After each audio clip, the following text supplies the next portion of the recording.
ನಮಸ್ಕಾರ. GTV news ಕನ್ನಡಕ್ಕೆ ಸ್ವಾಗತ. ನಾನು ನಿಮ್ಮ ವೆಂಕಟೇಶ್.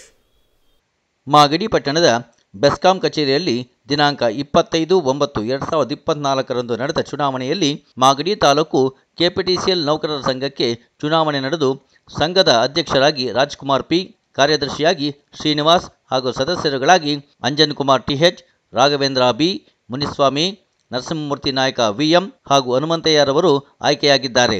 ಚುನಾವಣಾ ಕಣದಲ್ಲಿ 14 ಜನರು ನಾಮಪತ್ರವನ್ನು ಸಲ್ಲಿಸಿ ಅದರಲ್ಲಿ 7 ಜನರು ಆಯ್ಕೆಯಾಗಿದ್ದಾರೆ.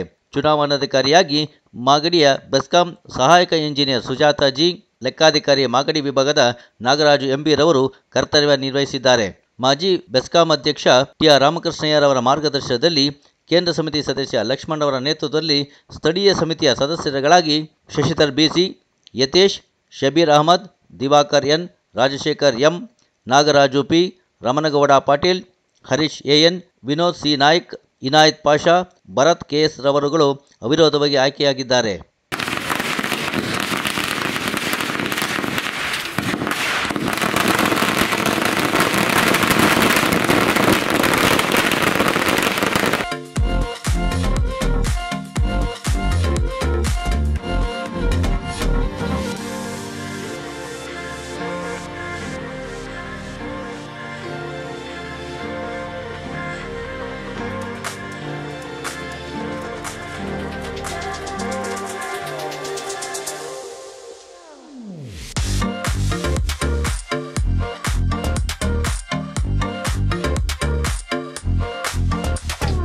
ಆತ್ಮೀಯ ಮಾಗಡಿ ಉಪವಿಭಾಗ ಹಾಗೂ ಕುದೂರು ಉಪವಿಭಾಗದ ಎಲ್ಲ ಸಮಸ್ತ ನೌಕರ ಬಂದವರೇ, ಮಹಿಳಾ ನೌಕರ ಬಂದವರೇ ಹಾಗೂ ನನ್ನ ಪ್ರೀತಿಯ ಮಾಧ್ಯಮಿಕರೇ, ಈ ಒಂದು ಏನು ದಿನಾಂಕ ನಮ್ಮ ಅಧ್ಯಕ್ಷರ ಅಪ್ಪಣೆ ಮೇರೆಗೆ KPTC ನೌಕರರ ಚುನಾವಣೆಯನ್ನು 25ನೇ ತಾರೀಕು ಹಮ್ಮಿಕೊಂಡಿದ್ದು. ಆ 25ನೇ ಚುನಾವಣೆಯಲ್ಲಿ ನಾವು ಚುನಾವಣಾಧಿಕಾರಿಯಾಗಿ ಸುಜಾತಾ ಜೀರವರನ್ನು ಹಾಗೂ ಲೆಕ್ಕಾಧಿಕಾರಿಗಳಂತಹ ನಾಗರಾಜ್ MB ಅವರನ್ನು ಚುನಾವಣಾಧಿಕಾರಿ ಆಯ್ಕೆ ಮಾಡಿಕೊಂಡು ನಮ್ಮ ಏನು ಮಾಜಿ ಅಧ್ಯಕ್ಷರಾದಂಥ ಸನ್ಮಾನ್ಯ TR ರಾಮಕೃಷ್ಣಯ್ಯವರು ಅವರ ಮಾರ್ಗದರ್ಶನದಲ್ಲಿ ಏನು ನಮ್ಮ ಲಕ್ಷ್ಮಣ ಆದಂಥ ನಾನು ಕೇಂದ್ರ ಸಮಿತಿ ಸದಸ್ಯರ ನೇತೃತ್ವದಲ್ಲಿ ಒಂದು ಚುನಾವಣೆ ಪ್ರಕ್ರಿಯೆಯನ್ನು ಪಾಲ್ಗೊಳ್ತಿದ್ದು. ಆ ಚುನಾವಣೆಯಲ್ಲಿ 14 ಜನ ಸ್ಪರ್ಧಿಗಳು ಭಾಗವಹಿಸಿದರು. ಆ ಚುನಾವಣೆಯಿಂದ 14 ಜನ ಸ್ಪರ್ಧೆಯಲ್ಲಿ 7 ಜನ ಆಯ್ಕೆ ಆಗೋದ್ರಿಂದ 25ನೇ ತಾರೀಕು ಚುನಾವಣೆ ನಡೆದು 7 ಜನ ನಮ್ಮ ತಂಡದ ಪರವಾಗಿ ಅಭೂತಪೂರ್ವವಾಗಿ ಆಯ್ಕೆ ಆಗಿದ್ದಾರೆ. ಅವರಿಗೆ ತುಂಬು ಹೃದಯದ ಅಭಿನಂದನೆ ಸಲ್ಲಿಸ್ತಾ, ಹಾಗೆ ಏನು ನಾವು ಆಫೀಸ್ ಬೇರರಾಗಿ ಕಾರ್ಯನಿರ್ವಹಿಸಬೇಕಾಗಿರೋದ್ರಿಂದ ಸಂಘದ ನೌಕರರ ಸಮಸ್ಯೆಗಳಿಗೆ ಈ ಒಂದು ಪ್ರಾಥಮಿಕ ಕುದೂರು ಮತ್ತು ಮಾಗಡಿ ಎರಡೂ ಸೇರಿ ಆಗಿರೋ ಪ್ರಾಥಮಿಕ ಸಮಿತಿಗೆ ಅಧ್ಯಕ್ಷರಾಗಿ ರಾಜ್ಕುಮಾರ್ ಅವರನ್ನು ಆಯ್ಕೆ ಮಾಡ್ಕೊಂಡಿದ್ದೀವಿ. ಹಾಗೆ ಕಾರ್ಯದರ್ಶಿಯಾಗಿ ಶ್ರೀನಿವಾಸರವರು ಕಿರಿಯ ಇಂಜಿನಿಯರ್ ಸೋಲೂರು ಉಪವಿಭಾಗವನ್ನು ಆಯ್ಕೆ ಮಾಡ್ಕೊತೀವಿ. ಹಾಗೆ ಸದಸ್ಯರಾಗಿರುವಂಥ ನರಸಿಂಹಮೂರ್ತಿ ನಾಯಕ್, ರಾಘವೇಂದ್ರ B, TH ಅಂಜನ್ ಕುಮಾರ್, ಹನುಮಂತಯ್ಯ, ನರಸಿಂಹಮೂರ್ತಿ ನಾಯಕರವರು 5 ಜನ ಸದಸ್ಯರಾಗಿ ಆಯ್ಕೆ ಇದ್ದಾರೆ. ಅದರ ಜೊತೆಯಲ್ಲೇನೆ ಸ್ಥಳೀಯ ಸಮಿತಿ ನಮ್ಮದು ಡಿಸಾಲ್ವ್ ಆಗಿ ಹೊಸದಾಗಿ ರಾಮನಗರಕ್ಕೆ ವಿಲೀನಗೊಂಡಿರೋದ್ರಿಂದ 11 ಜನ ಪ್ರತಿನಿಧಿಗಳು ಆಯ್ಕೆ ಆಗಬೇಕಾಯಿತು. ಆ 10 ಜನಕ್ಕೆ ಒಂದಂತೆ 11 ಜನ ಪ್ರತಿನಿಧಿಗಳನ್ನ ಅವಿರೋಧವಾಗಿ ಆಯ್ಕೆ ಮಾಡ್ಕೊಂಡಿದ್ದಾರೆ ನಮ್ಮ ಸಮಸ್ತ ವಿಭಾಗದ ನೌಕರರು. ಅದಕ್ಕೂ ಕೂಡ ಉತ್ಪೂರ್ವಕ ಧನ್ಯವಾದಗಳನ್ನು ಸಲ್ಲಿಸ್ತಾ ಇದ್ವಿ. ಹಾಗೆ ಈ ಒಂದು ಚುನಾವಣೆಯ ಪ್ರಕ್ರಿಯೆಯಲ್ಲಿ ಭಾಗವಹಿಸಿ ನಮಗೆ ಚುನಾವಣೆಯನ್ನು ನೆರವೇರಿಸಿಕೊಟ್ಟಂಥ ಅಧಿಕಾರಿಗಳಿಗೂ ಹಾಗೂ ನಮ್ಮ ನೌಕರರಿಗೂ ಶುಭ ಸಂದರ್ಭದಲ್ಲಿ ಶುಭ ಸಲ್ಲಿಸಬೇಕು ಅಂತ ಈ ಒಂದು ಪ್ರೊಸೀಡಿಂಗ್ಸ್ ಮಾಡಿ ಸಭೆ ಕರೆದಿದೆ. ಆ ಸಭೆಯಲ್ಲಿ ನಮ್ಮ ನೌಕರ ಸಂಘದ ಬೈಲಾ ನಿಯಮಾವಳಿ ಪ್ರಕಾರ ಸಂಘದ ಹಿತದೃಷ್ಟಿಯಿಂದ ಸಂಘದ ಸಂಘಟನೆಗೋಸ್ಕರ ಮಹಿಳಾ ನೌಕರರನ್ನು ಸಹ ಸದಸ್ಯರನ್ನು ಆಯ್ಕೆ ಮಾಡ್ಕೊಳ್ಳೋಕ್ಕೆ, ಕೋಪ್ಷನ್ ಮಾಡ್ಕೊಳ್ಳೋಕ್ಕೆ ಅವಕಾಶ ಇತ್ತು ಬೈಲಾದಲ್ಲಿ. ಆ ಒಂದು ಬೈಲಾ ಪ್ರಕ್ರಿಯೆಯಿಂದ ಈಗ ನಾವೆಲ್ಲ ಪ್ರೊಸೀಡಿಂಗ್ ಮಾಡಿ ಮೀಟಿಂಗ್ ಎಲ್ಲ ಸೇರಿಕೊಂಡು ಆ ಪ್ರಕ್ರಿಯೆಯಲ್ಲಿ ಮಾಗಡಿ ವಿಭಾಗದ ಚಿಕ್ಕಮ್ಮರವರನ್ನು ಮಹಿಳಾ ನೌಕರರ ಸದಸ್ಯರಾಗಿ ಆಯ್ಕೆ ಮಾಡ್ಕೊಂಡಿದ್ದೀವಿ. ಹಾಗೆ ವಿಭಾಗ ಮಟ್ಟದಲ್ಲಿ ಲಕ್ಷ್ಮಮ್ಮರವ್ರನ್ನ ಪ್ರಾಥಮಿಕ ಸಮಿತಿ ಸದಸ್ಯರಾಗಿ ಆಯ್ಕೆ ಮಾಡ್ಕೊಂಡಿದ್ದೀವಿ.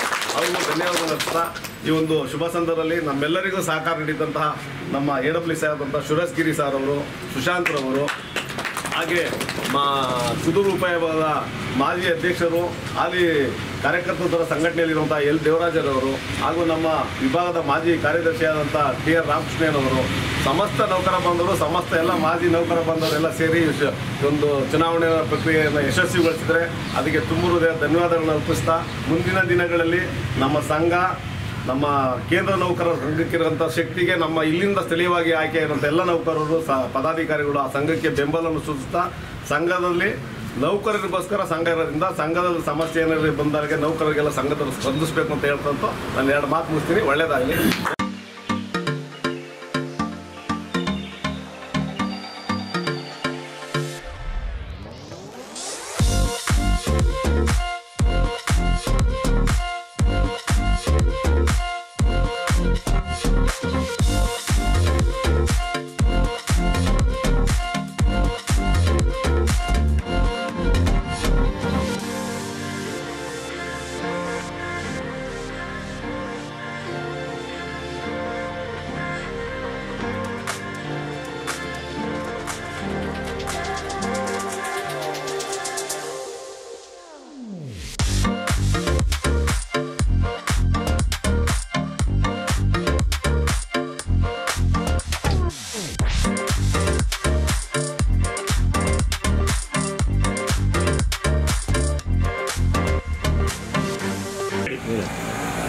ಪುಣ್ಯಭೂಮಿ ಮಾಗಡಿ ಸೀಮೆಯಲ್ಲಿ ಇಡೀ ಎಲ್ಲ ವಿಶ್ವದಲ್ಲಿ ಭಗವಾನ್ ಭಾಸ್ಕರ ದೇವ ಹಗಲಲ್ಲಿ ಮಾತ್ರ ಬೆಳಕು ಕೊಡ್ತಾನೆ. ಇದು ಹೊಗಳಿಕೆ ಅಲ್ಲ, ಆತ್ಮಸಾಕ್ಷಿ. ಬೆಸ್ಕಾಂ ನೌಕರರಿದ್ದಾರಲ್ಲ, ಹಗಲು ರಾತ್ರಿ ಬೆಳಕನ್ನು ಕೊಡ್ತಕ್ಕಂಥ ನಕ್ಷತ್ರಗಳಿದ್ದಾಗೆ, ಹೊಗಳಿಕೆ ಅಲ್ಲ. ಏನಿವಾಗ ಸಂತಸದಿಂದಿದ್ದೀರಿ, ಕೊನೆಯವರೆಗೂ ಹೀಗೆ ಹೊಂದ್ಕೊಂಡಿರಬೇಕು ಅನ್ನೋದು ನನ್ನ ಪ್ರಾರ್ಥನೆ. ಸಂಘಕ್ಕೆ ಯಶಸ್ಸು. ಏನೇ ಬರಲಿ ನೌಕರರ ಒಗ್ಗಟ್ಟು.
ಇದು ಇವತ್ತಿನ ಮಾಗಡಿಯ ಸುದ್ದಿ ಸಮಾಚಾರ.